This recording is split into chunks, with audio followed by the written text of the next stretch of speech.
बच्चों के लिए कहानी का जिक्र हो और परियों की बात ना हो, ऐसा तो हो ही नहीं सकता। जैसे ही बच्चों का जमघट दादी नानी के आसपास लगता है तो हर बच्चे की फरमाइश परियों की कहानी की होती है।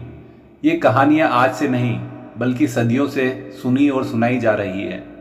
नमस्कार दोस्तों, आप तमाम लोगों का एक बार फिर स्वागत है कहानियाँ हिंदी स्टोरीज फॉर एवरीवन में। आज की हमारी कहानियों का शीर्षक है परियों की कहानी। तो दोस्तों, बिना समय गवाए चलते हैं हम आज की कहानियों की ओर। आज की कहानी का शीर्षक है परियों का स्विमिंग पूल। परी लोक की दुनिया बहुत हसीन थी।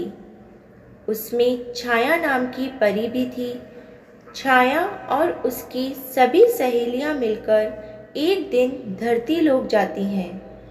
वहाँ वो पृथ्वी लोक की लड़कियों को स्विमिंग पूल में मस्ती और पार्टी करती देखती हैं। सभी परियों को यह देखकर बहुत अच्छा लगता है।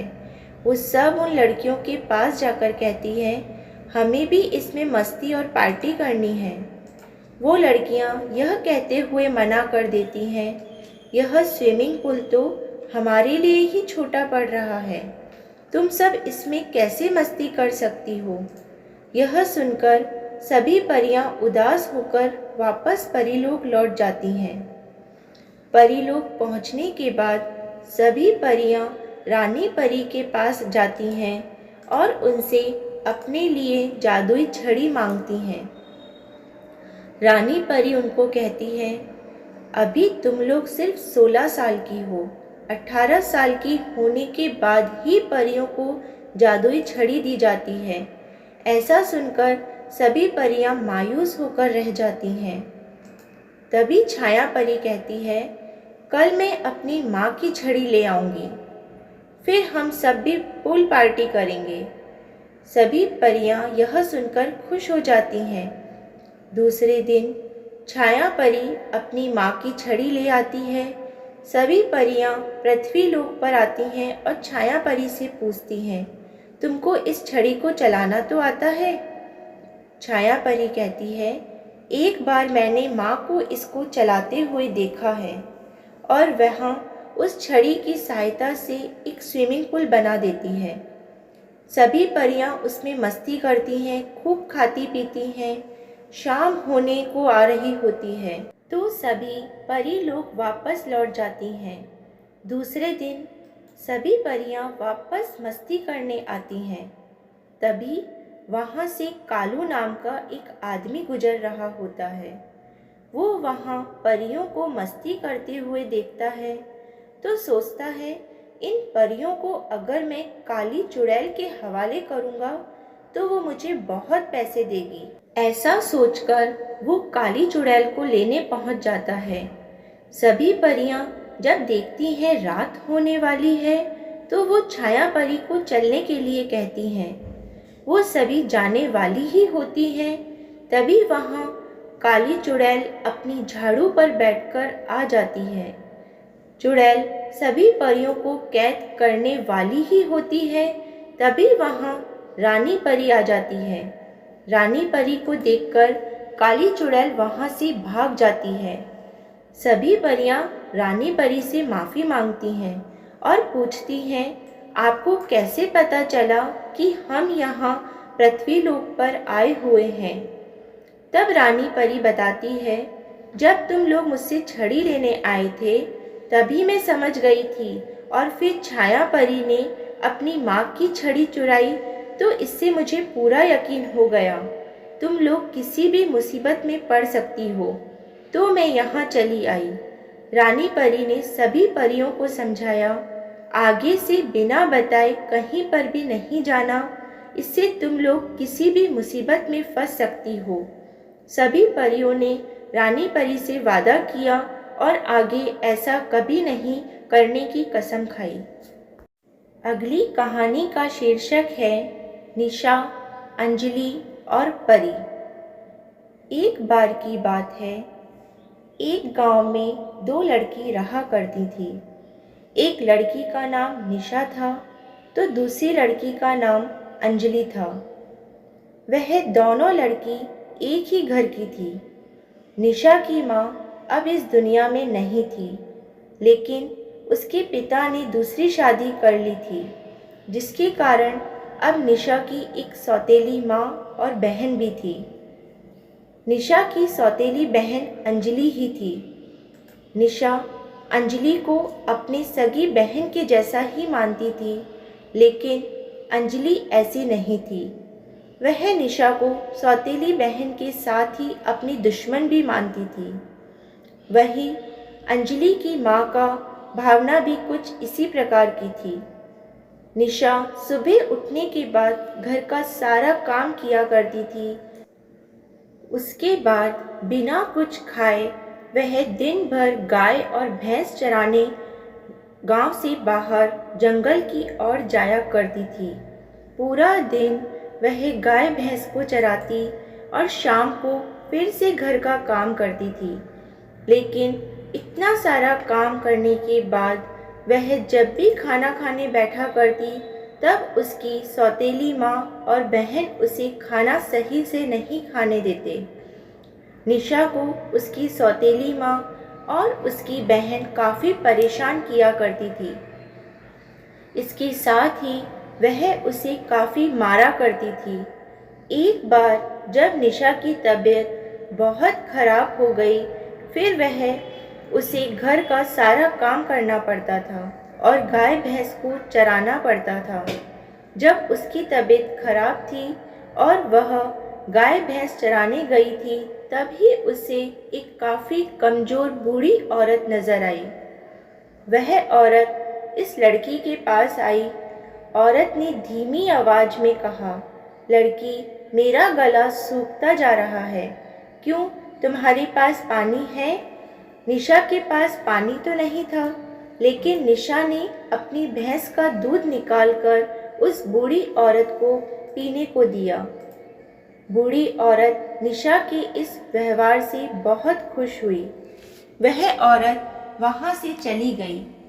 अगले दिन वह औरत फिर निशा के पास आई और पीने को पानी मांगा, तो निशा ने उसे भैंस का दूध दिया। दूध को पीने के बाद वह औरत फिर वहाँ से चली गई। यह बहुत दिन तक चलता रहा।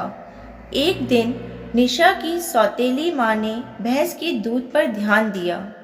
तब उसे पता चला कि भैंस पहले से कम दूध दे रही है। सौतेली माँ ने सोचा कि निशा ही दूध पिया कर रही है, इसीलिए उसने निशा को खूब मारा और कहा कि अगर अब भैंस का दूध कम हुआ तो मैं तुम्हारी जान ले लूँगी। आज के बाद तुम गाय भैंस को चराने नहीं जाओगी। अगले दिन निशा गाय भैंस को चराने नहीं गई, बस वह सारा दिन रोती रही। उसने सारा दिन बस काम किया और कुछ भी नहीं खाया। रात के समय जब निशा रो रही थी, तभी उसके सामने एक रोशनी दिखी। देखते ही देखते वह रोशनी बढ़ती गई। वह उस रोशनी में से एक परी बाहर आई। परी ने कहा, निशा, तुम डरो मत, मैं एक परी हूँ। मैं तुम्हारी मदद करना चाहती हूँ। तुम मेरी परीक्षा में पास हो गई हो। निशा ने कहा, कैसी परीक्षा? इस पर उस परी ने कहा, मैं वही बूढ़ी औरत हूँ जिसे तुम हर रोज़ दूध पिलाया करती थी। आज मैं तुम्हें वरदान देती हूँ कि अब जब भी तुम हंसोगी या रोगी, तो तुम्हारे आँख और मुँह से सोने चांदी गिरा करेंगे। यह कहने के बाद वह परी वहाँ से गायब हो गई। लेकिन यह सब सौतेली माँ ने देख लिया। सौतेली माँ कमरे में आई और निशा को मारा। जब निशा रोने लगी तो उसके मुंह और आँख से सोने चांदी गिरने लगे। यह देखकर सौतेली माँ चौंक गई। अगले दिन सुबह वह अपनी बेटी को गाय भैंस को चराने के लिए भेज देती है। जब अंजलि गाय और भैंस को गांव से बाहर चरा रही थी, तभी उसे बूढ़ी औरत नजर आई। वह बूढ़ी औरत अंजलि के पास आकर पीने को पानी मांगा। अंजलि ने ना कह दिया, कहा, मेरे पास पानी नहीं है। इस पर बूढ़ी औरत ने कहा, अच्छा बेटी, मुझे गाय या भैंस का दूध दे दो, अगर नहीं दोगी तो मैं मर जाऊंगी। यह सुनते ही अंजलि को बहुत गुस्सा आ गया। अंजलि ने बूढ़ी औरत को अपने पास से दुत्कारते हुए भगा दिया। जब शाम को अंजलि घर आई तो उसने माँ को सब कुछ बताया। बूढ़ी औरत के साथ अंजलि का व्यवहार सुनाने के बाद माँ गुस्सा हो गई। गुस्से के कारण माँ ने अंजलि को एक तमाचा मारा। जब अंजलि रोने लगी तो उसकी आंख और मुंह से सांप, मेंढक और बिच्छू निकलने लगे। यह नज़ारा देख दोनों पागल सी हो गई, लेकिन सौतेली माँ समझ गई यह सब उस परी का काम है। अगली कहानी का शीर्षक है 12 राजकुमारियों के फटे जूतों का रहस्य। बहुत समय पहले की बात है। एक राज्य में एक राजा राज किया करता था। उसकी 12 पुत्रियां थीं। सभी बहुत सुंदर थी। वह सबसे बहुत प्रेम करता था, इसीलिए उनकी सुरक्षा का विशेष ख्याल रखता था। किसी भी राजकुमारी को महल से बाहर जाने की अनुमति नहीं थी। वे हर समय कड़ी सुरक्षा में रहती थीं। कुछ सैनिक हर समय उनके आसपास रहते ताकि उन पर किसी तरह का खतरा न आ सके। राजकुमारियों की रहने की व्यवस्था एक ही कक्ष में थी। रात में उनके सोने जाते ही वह कक्ष बाहर से बंद कर दिया जाता था, ताकि ना वे कक्ष से बाहर निकल सकें, ना ही कोई उनके कक्ष में प्रवेश कर सके। कक्ष के बाहर सैनिक तैनात रहते थे। लेकिन इतनी सुरक्षा के बाद भी जब राजा सुबह राजकुमारियों से मिलता तो उनके जूते फटे हुए होते थे। राजा हैरान रह जाता। पूछने पर राजकुमारियां कहती उन्हें भी नहीं पता कि उनके जूते कैसे फट गए। हर दिन राजकुमारियों के लिए नए जूते लेने पड़ते। हर दिन राजकुमारियों के जूतों का फटना राजा के लिए एक रहस्य बनता जा रहा था। वह चाहता था कि इस रहस्य का पर्दाफाश हो, इसीलिए अपने स्तर पर उसने कई प्रयास किए, लेकिन सफल नहीं हो सका। अंत में उसने राज्य में यह घोषणा करवा दी कि जो व्यक्ति 3 दिनों में राजकुमारियों के जूते फटने के कारण का पता लगा लेगा, उसका विवाह उसकी मनपसंद राजकुमारी से करवा दिया जाएगा और साथ ही उसे राजा का उत्तराधिकारी भी घोषित कर दिया जाएगा। लेकिन इस कार्य में असफल रहने पर उसका सिर धड़ से अलग कर दिया जाएगा। यह घोषणा पड़ोसी राज्यों तक भी पहुंची और पड़ोसी राज्यों के राजकुमार इस रहस्य का पता लगाने राजा के पास आने लगे। राजा उन्हें राजकुमारियों के कक्ष के साथ वाले कक्ष में ठहराता ताकि उन्हें निगरानी करने में कोई असुविधा न हो। लेकिन रात होते ही राजकुमार गहरी नींद में सो जाते और सुबह होने पर देखते कि राजकुमारियों के जूते फटे हुए हैं। कई राजकुमारों को रहस्य का पता न लगा पाने के कारण अपने प्राण देने पड़े। अब राजकुमार भी अपने प्राणों के भय से इस रहस्य का पता लगाने में हिचकने लगे। राजा निराश हो गया। उसे लगने लगा कि अब यह रहस्य सदा रहस्य ही बना रहेगा। उस राज्य के एक गांव में एक गरीब युवक रहता था। एक दिन जब उसने राजा की घोषणा सुनी तो वह राजकुमारी से विवाह के सपने देखने लगा। उसने सोचा कि गरीबी में जीवन यापन करने से अच्छा है कि इस रहस्य का पता लगाने में हाथ आजमाया जाए। सफल रहा तो राजकुमारी से विवाह के साथ साथ राज्य का उत्तराधिकारी भी बन जाएगा, अन्यथा इस गरीबी के जीवन से तो मृत्यु ही भली।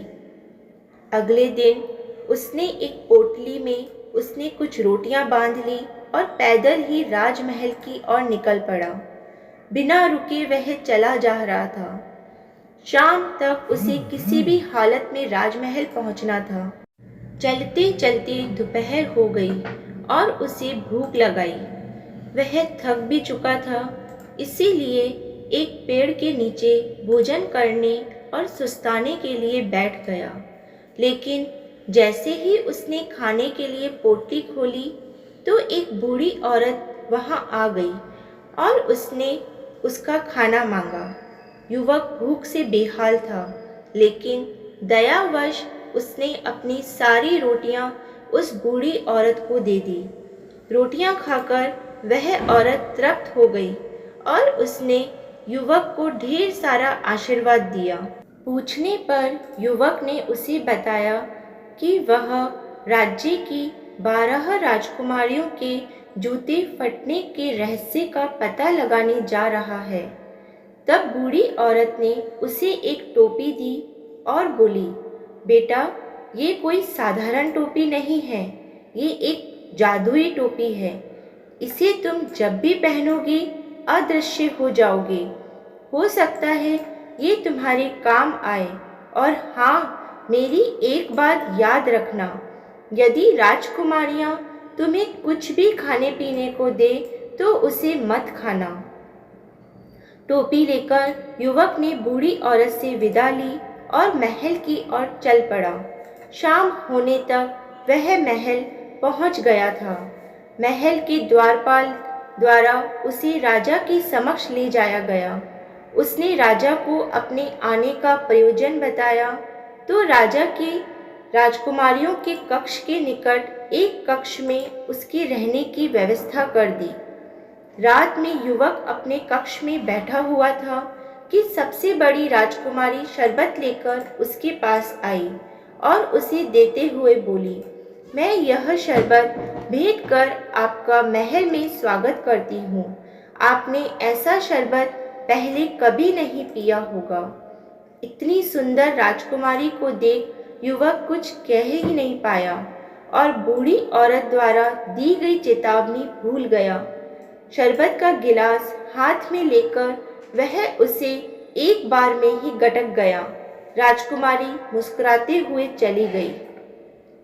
राजकुमारी के जाते ही शरबत ने अपना असर दिखाया और युवक नींद के आगोश में समाने लगा।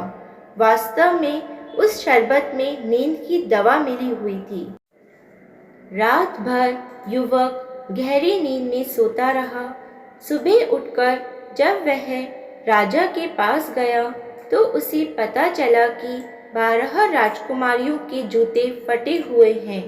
राजा ने उसे चेताया कि अब उसके पास मात्र 2 दिन का समय शेष है। इन 2 दिनों में यदि उसने राजकुमारियों के जूते फटने का रहस्य का पता नहीं लगाया तो उसका सिर धड़ से अलग कर दिया जाएगा। युवक को अपनी गलती का एहसास था। उसने तय किया कि वह आज की पूरी रात जगेगा और बूढ़ी औरत की दी हुई जादुई टोपी पहनकर राजकुमारियों के कक्ष में जाकर निगरानी करेगा। रात हुई तो सबसे छोटी राजकुमारी शरबत लेकर युवक के पास आ गई। सारी राजकुमारियों में वह सबसे सुंदर थी। उसने जब शरबत का गिलास आगे बढ़ाया तो युवक फिर बूढ़ी औरत की चेतावनी भूल गया। उस रात भी शरबत पीकर वह गहरी नींद सोया। सुबह उठने पर उसे फिर से अपनी गलती का एहसास हुआ। राजा ने उसे बुलाकर अंतिम चेतावनी दे दी कि इस रात रहस्य का पता न लगा पाने के कारण वह अगली सुबह अपने प्राण गंवा देगा। अब युवक के सामने करो या मरो की स्थिति थी। उसे उस रात हर हाल में जगना था और राजकुमारियों के जूते फटने का रहस्य का पता लगाना था। रात में फिर से छोटी राजकुमारी शरबत लेकर उसके पास आई, लेकिन इस बार वह सावधान था। उसने शरबत का गिलास ले तो लिया, लेकिन पिया नहीं। राजकुमारी के जाने के बाद उसने शरबत खिड़की से बाहर फेंक दिया। शरबत न पीने के कारण इस बार उसे नींद नहीं आई। देर रात वह बूढ़ी औरत की दी हुई जादुई टोपी पहनकर 12 राजकुमारियों के कमरे में चला गया। जादुई टोपी के कारण वह अदृश्य था। उसे कोई नहीं देख पा रहा था, लेकिन वह सब कुछ देख रहा था। उसने देखा कि सभी राजकुमारियां सुंदर वस्त्र, नए जूते पहनकर सज धज कर तैयार हैं। युवक ये देखकर हैरान था। उसे समझ नहीं आ रहा था कि रात के इस पहर राजकुमारियां इतनी तैयार क्यों हैं। तभी सबसे बड़ी राजकुमारी सबसे छोटी राजकुमारी से बोली, जाओ जाकर पता करो कि वह युवक सोया है या नहीं। छोटी राजकुमारी युवक के कक्ष की और दीवार पर कान लगाकर खड़ी हो गई और उसके खर्राटे सुनने की कोशिश करने लगी। युवक समझ गया कि उसे खर्राटे की आवाज़ निकालनी होगी ताकि राजकुमारियां उसकी ओर से निश्चिंत हो जाएं। वह अदृश्य अवस्था में दीवार के पास जाकर खर्राटे की आवाज़ निकालने लगा, जिससे छोटी राजकुमारी को लगा कि वह सो गया है। उसने सारी राजकुमारियों को ये खबर दे दी। फिर सबसे बड़ी राजकुमारी ने 12 बिस्तरों में से एक बिस्तर खिसकाया और 3 बार ताली बजाई। ताली बजाते ही वहां की जमीन एक और खिसक गई। वह एक गुप्त मार्ग था, जहां नीचे की ओर सीढ़ियां बनी हुई थी। सभी राजकुमारियां एक एक कर उस गुप्त मार्ग में बनी सीढ़ियों से नीचे उतरने लगी। युवक भी उनके पीछे हो लिया। सीढ़ियां खत्म होने पर एक घना जंगल पड़ा। उस जंगल में लगे पेड़ों की डालियां सुनहरी थी। युवक ने एक सुनहरी डाली तोड़कर अपने पास रख ली। जंगल पार कर राजकुमारियां एक झील के किनारे पहुंची, जहां 12 नावों में 12 राजकुमार उनका इंतजार कर रहे थे। सभी राजकुमारियां एक एक नाव में बैठ गई। युवक सबसे छोटी राजकुमारी की नाव में बैठा। नाव में बैठकर राजकुमारियां नदी पार करने लगी। छोटी राजकुमारी को अपनी नाव कुछ भारी प्रतीत हो रही थी। होती भी क्यों ना, युवक उसमें बैठा हुआ था। उसने पास ही एक दूसरी नाव में बैठी अपनी बड़ी बहन को ये बताया, तो वह हंसने लगी और बोली, लगता है आज वह नींद में है। फिर छोटी राजकुमारी कुछ न बोली और कुछ ही देर में नाव नदी पार पहुंच गई। सभी राजकुमारियां राजकुमारों के साथ नाव से उतरी और आगे बढ़ने लगी। कुछ ही दूर रोशनी से जगमगाता एक शानदार महल था। उस महल में संगीत गूंज रहा था। राजकुमारियां महल के अंदर चली गईं। युवक भी पीछे पीछे महल में चले गए। वहां उसने देखा कि कई युवक और युवतियां एक साथ नृत्य कर रहे हैं। राजकुमारियां भी राजकुमारों के साथ नृत्य करने लगी। युवक को अब 12 राजकुमारियों के जूते फटने का कारण समझ आ चुका था। वह एक किनारे पर खड़ा होकर सबको नृत्य करते देखने लगा। थोड़ी देर बाद उसे भूख लगने लगी। उसने देखा कि उस कक्ष के एक किनारे पर रखी मेज पर ढेर सारे पकवान सजे हुए हैं। उसने एक मिठाई उठाई और अपने मुंह में डाल ली। उसी समय सबसे छोटी राजकुमारी की नज़र उस ओर चली गई और उसने मिठाई को हवा में उड़ते और गायब होते देख लिया। यह देखकर वह डर गई। वह सबसे बड़ी राजकुमारी के पास गई और यह बात बताई, तो वह बोली, लगता है तुम आज खुली आंखों में सपने देख रही हो। छोटी राजकुमारी क्या कहती, वह चुप हो गई। इधर युवक ने वहां रखे बर्तनों में से एक सुनहरा प्याला उठाया और अपने पास रख लिया। राजकुमारियां रात भर नृत्य करती रहीं। फिर सुबह होने पर महल से निकलकर नाव में बैठकर नदी पार कर जंगल से होते हुए सीढ़ियां चढ़कर गुप्त द्वार से अपने शयन कक्ष में आ गईं। युवक भी उनके पीछे पीछे वापस आ गया। कुछ देर में ही राजा का बुलावा आ गया। अब वह दरबार पहुंचा तो 12 राजकुमारियां भी वहां उपस्थित थीं। उनके जूते फटे हुए थे। राजा ने युवक से पूछा, क्या तुम राजकुमारियों के जूते फटने का रहस्य पता लगा पाए? यदि नहीं तो अपनी अंतिम सांसें ले लो। युवक बोला, महाराज, मैंने इस रहस्य के बारे में पता लगा लिया है। और उसने रात की पूरी घटना राजा को बता दी। प्रमाण स्वरूप उसने जंगल में पेड़ से तोड़ी सुनहरी डाली और महल से उठाया सुनहरा प्याला राजा के समक्ष प्रस्तुत किया। राजा ने जब राजकुमारियों से इस बारे में पूछा तो उन्होंने भी ये बात स्वीकार कर ली। राजकुमारियों के जूते फटने का रहस्य उजागर हो चुका था। राजा ने अपना वचन निभाते हुए युवक से पूछा कि वह किस राजकुमारी से विवाह करना चाहता है। युवक ने सबसे छोटी राजकुमारी से विवाह की इच्छा जताई। राजा ने युवक का विवाह सबसे छोटी राजकुमारी से करवा दिया और उसे अपना उत्तराधिकारी घोषित कर दिया।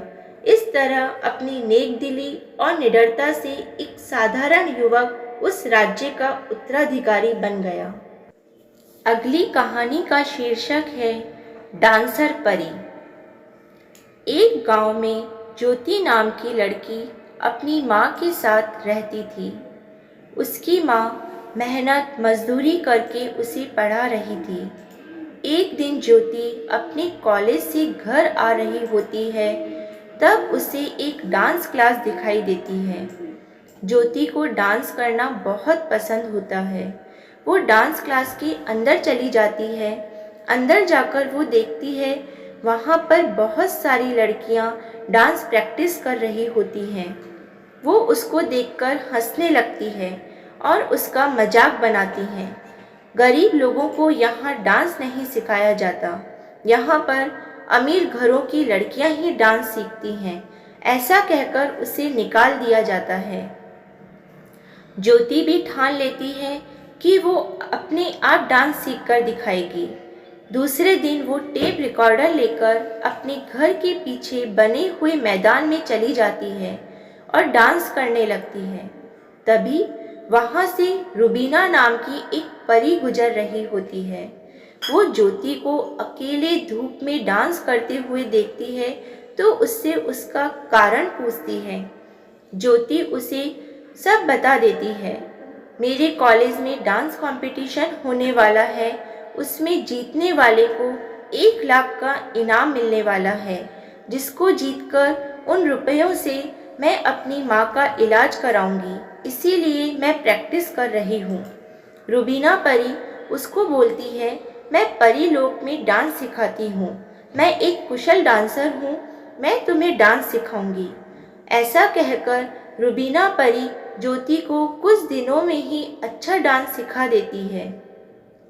ज्योति उसको बोलती है, दीदी, आपने मुझे जो स्टेप सिखाए हैं, धरती पर तो ऐसे स्टेप्स नहीं सिखाए जाते। आपका बहुत बहुत धन्यवाद। यह सब ज्योति की क्लास में पढ़ने वाली लड़की रूपा देख लेती है। जब ज्योति घर वापस जा रही होती है, तब रूपा अपने चेहरे को छुपाकर ज्योति के पैरों पर डंडे से वार करती है, जिससे ज्योति की पैरों की हड्डी टूट जाती है। डॉक्टर ज्योति को 4 महीने तक चलने फिरने को मना कर देता है। वो बहुत मायूस हो जाती है। दूसरे दिन जब रुबीना परी आती है तो उससे उसकी उस हालत की वजह पूछती है। ज्योति बताती है, रास्ते में कल किसी ने मुझ पर हमला किया, पर मैं उसका चेहरा नहीं देख पाई। तब रुबीना परी अपनी दिव्य दृष्टि से देखकर बताती है, वो तुम्हारी क्लास में पढ़ने वाली लड़की रूपा है, जिसने तुम्हारा यह हाल किया है। परी अपनी शक्तियों से रूपा को वहां ले जाती है और उसकी दोनों पैरों को तोड़ने वाली ही होती है। तभी ज्योति रुबीना परी को रोक लेती है। रूपा अपने किए की ज्योति से माफ़ी मांगती है। फिर रुबीना परी ज्योति के पैरों को वापस से अपनी जादुई छड़ी से सही कर देती है। ज्योति कॉलेज के डांस कंपटीशन में भाग लेकर 1 लाख का प्राइज जीत लेती है और उन रुपयों से अपनी माँ का इलाज कराती है। फिर दोनों माँ बेटी खुशी से रहने लगती हैं।